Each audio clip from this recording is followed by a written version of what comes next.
अगर आप class 10th में पढ़ते हैं तो ये वीडियो आपको जरूर देखना चाहिए, और अगर आप क्लास 11th में और आपके पास इकोनॉमिक्स है तो आपको तो जरूर देखनी चाहिए वीडियो, क्योंकि ये वीडियो आपके लिए ही है। ठीक है, अब यहाँ पे समझते हैं कि हम दोनों क्लास की बात क्यों करें। क्लास 10 में जब बच्चे मीन निकालते हैं, माध्य निकालते हैं, तो वहाँ पे 3 फॉर्मूले आते हैं और उन्हें कंफ्यूजन होती है कि तीनों फॉर्मूले से कौन सा फॉर्मूला यूज करें, जबकि एग्जाम में लिखा भी नहीं होता कि इस फॉर्मूले से करना है, फिर ये बच्चों को करना पड़ता है। तो समझने के लिए मैंने यहाँ पे वीडियो बनाई है। और क्लास 11 के लिए बता दूं कि यहाँ पे टोटल 9 फॉर्मूले हैं।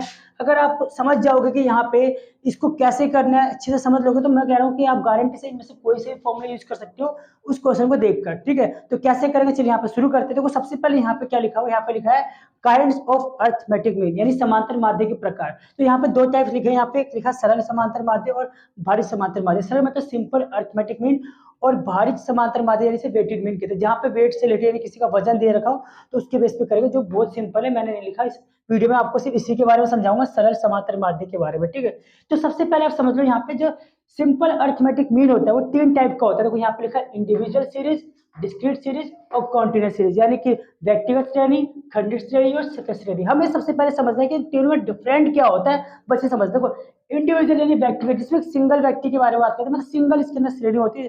सिंपल सा आप यहाँ पे देखोगे तो यहाँ पे देखो 85, 60, 50, 75, 56 और 50 में दे रखा है। यहाँ पे दूसरा नंबर कोई नहीं देखा, एबीसीडी वो सीरीज दे रखी है, वो ना भी दे तो चल जाएगा, लेकिन इसके अंदर एक सिंगल नंबर दे रखा है, इसे कहते हैं इंडिविजुअल। ठीक है, लेकिन जैसे वहां यहाँ पे आते हैं डिस्क्रीट सीरीज में यानी खंडित श्रेणी में आते हैं, तो बड़े ध्यान से देखना यहाँ पे क्या आपको दिखाई देगा। यहाँ पे लिखा है कि यहाँ पे दो चीजें देखिए, नंबर भी दे रखा है साथ में, और यहाँ पे देखो विद्यार्थियों की संख्या भी दे रखी है, दोनों चीजें। देखो यहाँ पे सिंपल एक चीज दे रखा है, बट यहाँ पे दो चीजें आपको दे रखी है साथ में। यहाँ पे नंबर यानी अंक दे रखा है, यहाँ पे बिंदु लगाए तो अंक। ठीक है, यहाँ पे विद्यार्थियों की संख्या भी आपको दे रखी है। ठीक है, अब हम बात करते हैं यहाँ पे कॉन्टिन्यूस सीरीज की पहचान कैसे होगी। तो सिंपल सा आपको देखना, यहाँ पे क्या लिखा है 20, 30, 40, 50, 60। ठीक है, ऐसे सिंपल सा लिखा होगा। लेकिन कॉन्टिन्यूस सीरीज यानी सतत श्रेणी में क्या होगा कि इसमें गैप होगा, जैसे 0 से 5, 5 से 10, 10 से 15, 15 से 20। इस तरह को यहाँ पे नहीं दिखाई दे रहा कहीं भी। ठीक है, सिर्फ इसी में ही दिखाई दे रहा है, 0 से 5, 5 से 10, कुछ भी हो सकता है, 10 से 20, 20 से 30, 30 से 40 या 20 से 40, 40 से 60, 60 से 80, कुछ भी हो सकता है। अगर इस तरह का गैप होगा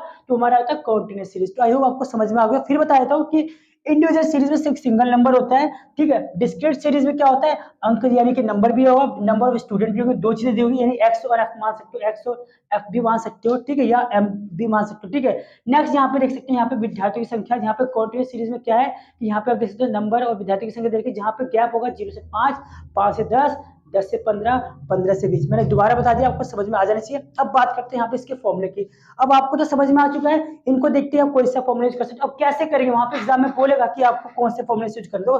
सिंपल जो फॉर्मूला होता है उसे नॉर्मल कहते हैं। ठीक है, यानी मेन निकालो। ठीक है, उसके बाद अगर ये वाला फॉर्मूला देखेंगे, यहाँ पे लिखेगा एज्यूम मीन निकालो, यानी हमारा जो होगा एज्यूम मीन, किसके हिसाब से, इंडिविजुअल सीरीज में एज्यूम निकालो। और ये फॉर्मूला था स्टेप डिवीजन मेथड से। ठीक है, सब में एक चीज दे रखा है, किसी भी तरीके से कर सकते हैं।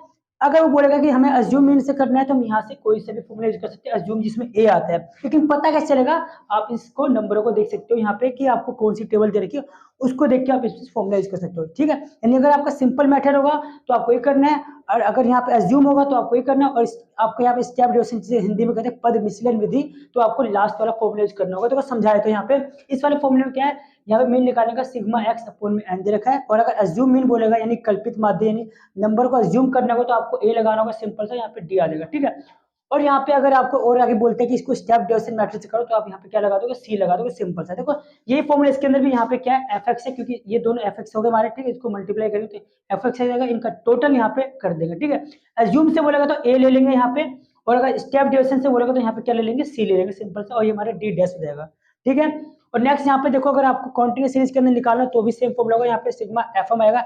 एम मतलब यहाँ पे मीडियम होता है, यानी कि 0 को 5 को प्लस करके अगर मैं 2 से डिवाइड करूंगा तो 2.5 आएगा। उसी तरह अगर मैं 5 और 10 को प्लस करूंगा 15 आएगा, 15 को 2 से डिवाइड करूंगा तो 7.5 आएगा। जो 7.5 वो मीन है, यानी मतलब कि बीच का नंबर है, मीडियम है, तो उसको मैं यहाँ पे ले लूंगा, तो उसे बोलते हैं एम। ठीक है, नेक्स्ट यहाँ पे देखो, इसमें भी ए लगा देंगे सेम चीज, और यहाँ पे भी क्या लगा देंगे ए। अगर हमें यहाँ पे लास्ट वाली मैट्रिक्स से करना हो तो सी लगा देंगे, यहाँ पे डी डैश हो जाएगा। बस ये ध्यान रखना, यहाँ पे डी डैश हो जाता है। तो ये फॉर्मूले मैंने आपको अच्छे से समझा दिया है। अगर आप इसको अच्छे से समझ लोगे तो आई होप, मेरे को लगता है आपको बिल्कुल भी डाउट नहीं होगा।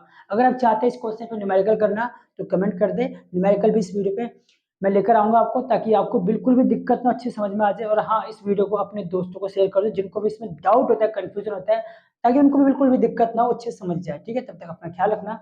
जय हिंद, जय भारत।